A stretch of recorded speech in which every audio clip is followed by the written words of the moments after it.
10 ways to protect your retirement accounts from fraud and hackers. Huge thing nowadays, right? More and more you see these companies getting attacked by hackers, by fraud. All the big companies that you can think of have been attacked at one time or another. So how do we keep our accounts safe from that? Some of these will be obvious to you, and some of them might seem like a pain in the butt, honestly. But I've got 10 ways to protect your accounts from fraud. Up here in the high desert, beautiful November day, December day, actually beginning of December, 70 degrees, beautiful. But unfortunately, the wind is blowing the traffic noise from down below there up here, so hopefully it won't get too bad. And I've got a guy on a dirt bike going around too, so hopefully you'll be able to get through all the noise. So here we go, number 1. Make sure you have online access to your accounts. Why? You could have been like me, I don't know, 2-3 years ago, where I would just wait before I was retired until I got my statement in the mail. Actually, more than that, 5 years ago, because I adopted the online stuff, about 5 years ago. That's great if you haven't retired yet. If you're not too concerned about checking your investments. But here's why that's bad. Number 1, that can be stolen through the mail. Easy, right? And someone can actually create your online identity through the information they get. Once they have that, it is so much easier to gain access to your funds. So make sure that you get onto your broker's account website, create an online account. That way you can check whenever you want, make sure your numbers are right, make sure there's no fraudulent activity. That's number 1, a big step.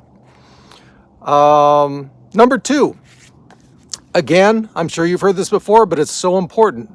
Make sure you have a strong account password.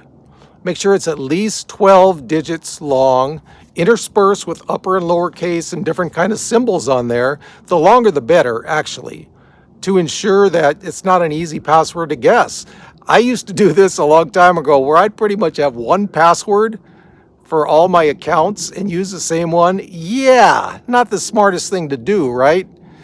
So, just do it. It's a smart thing to do. It's a one-time thing. And I would also encourage you to change that password pretty often. It doesn't have to be every month, maybe every 3 months, every 6 months, 6 months at the most.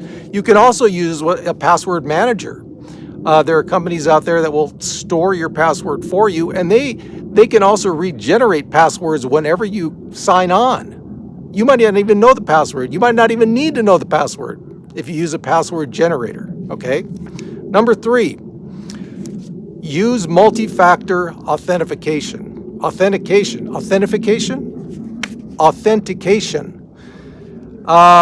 This is a good step.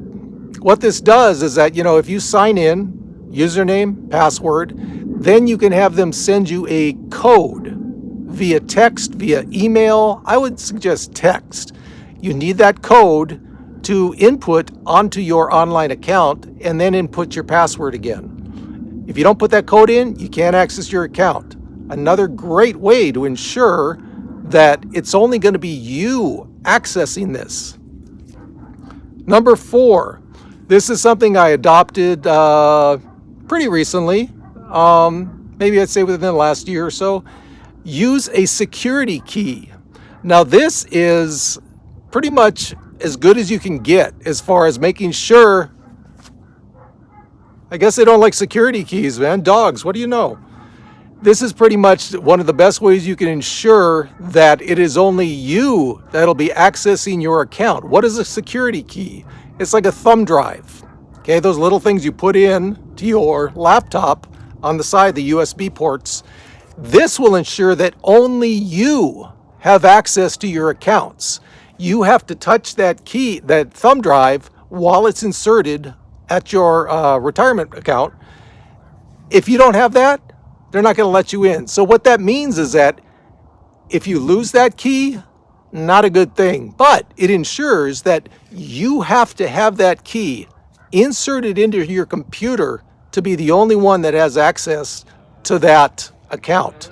Now, some retirement companies, they might not have that yet, but most of them should. Big step. That's the one that I adopted most recently about a year ago, and it gives me a lot more peace of mind. Let me tell you that. Let me tell you. Number 5, name a trusted contact. What does that mean? That means that it'll be a contact in case your retirement company can't get a hold of you. There's someone that you trust implicitly with your information. So if they have any questions and they can't get a hold of you, they can contact your contact.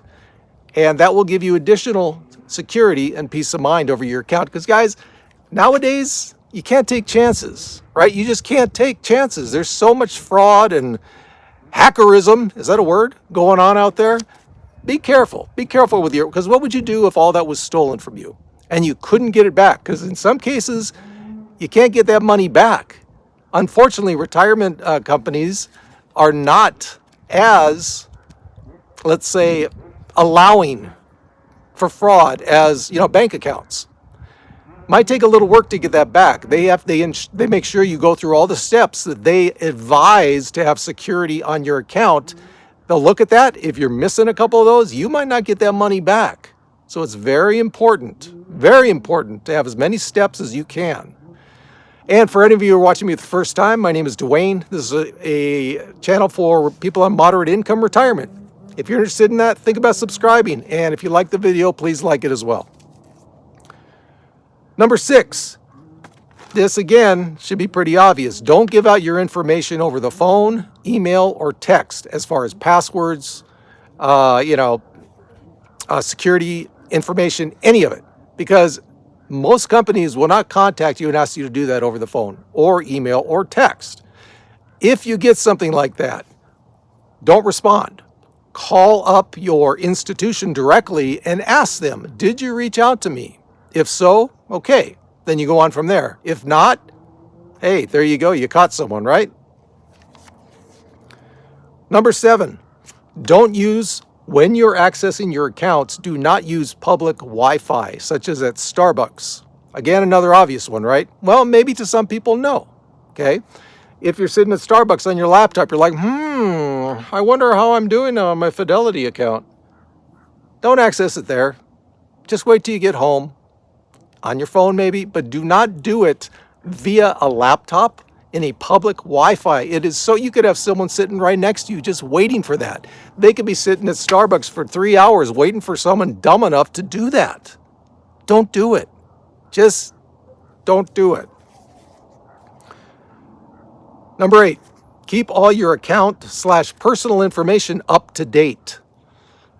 By that I mean phone numbers, contact email. Your beneficiaries, yes, but as far as like security, not so important. But do it. Make it a rule of thumb just to make sure everything is updated, and is accurate every 3 to 6 months. I know it's a pain, but just think about that. If your account gets accessed by hackers, how would you feel after not taking not all of these steps, but at least some of these steps? Just be careful. So make sure all your account information is updated, it's correct. Also, you can sign up for text alerts if anything has changed on your account. Has someone gone in and tried to change your security questions?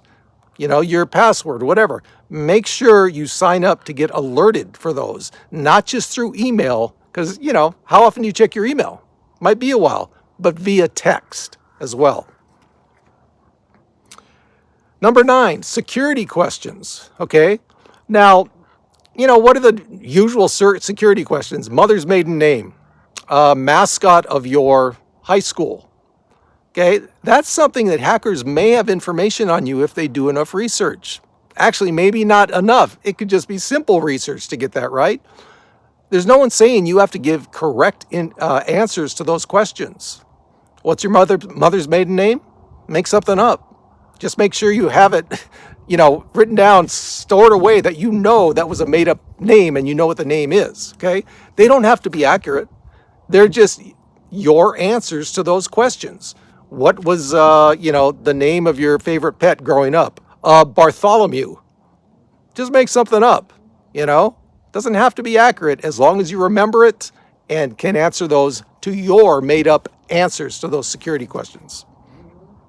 Number 10, make sure that you have updated antivirus software on your computer at all times. And this doesn't just go for retirement accounts, this goes for anything, right? Hacking your email, hacking your bank, whatever.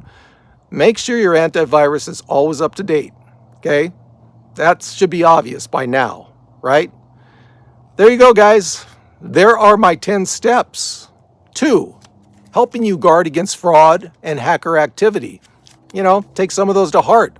5 years ago, I wasn't using this. Recently, yeah, I'm using all of them, okay? Keep that in mind. And just remember, guys, as always, we got this.